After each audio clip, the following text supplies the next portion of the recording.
নির্বাচিত সরকার দেখতে চায়। এই ছাত্র ছাত্রী ভাই এবং বোনেরা চায় যে শহীদ পরিবারগুলো রয়েছে তাদেরকে মূল্যায়ন ঠিক করা হচ্ছে না, রাষ্ট্র তাদের দায়িত্ব গ্রহণ করুক।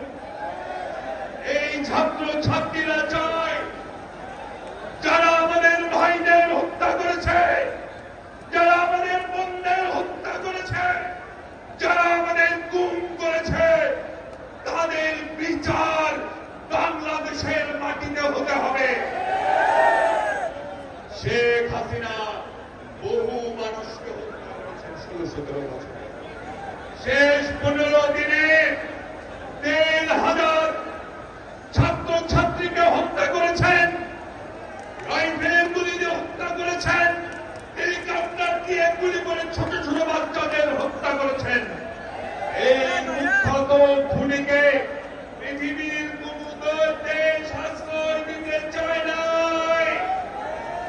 এই খুনিকে আশ্রয় দিয়েছে পাশের দেশ, যারা নাকি নিজেদের আমাদের বন্ধু বলে দাবি করে। ভাইরা আমার, শুধু আশ্রয় দিয়েই ক্ষান্ত হয় নাই, ওই খুনির মাধ্যমে এই বাংলাদেশে অস্থিরতা সৃষ্টি করছেন, এমনকি ট্রেনিং পর্যন্ত দেওয়াচ্ছেন। আমি ইউনূস সাহেবকে বলতে চাই, ইউনূস সাহেব 7 থেকে আর কয় মাস ক্ষমতায় আছেন, অল্প কয় মাস ক্ষমতায় আছেন, সিনার দান করে ক্ষমতায় থাকুন, কাপুরুষের মতো ক্ষমতায় থাকবেন না।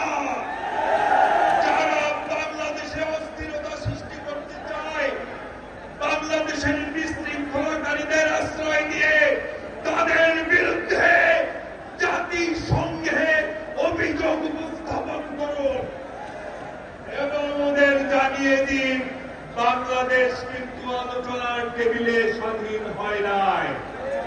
বাংলাদেশের কিন্তু কারো করুণায় স্বাধীন হয় নাই। এই বাংলাদেশ শহীদ জিয়ার ঘোষণার মাধ্যমে লড়াই করে স্বাধীন হয়েছে।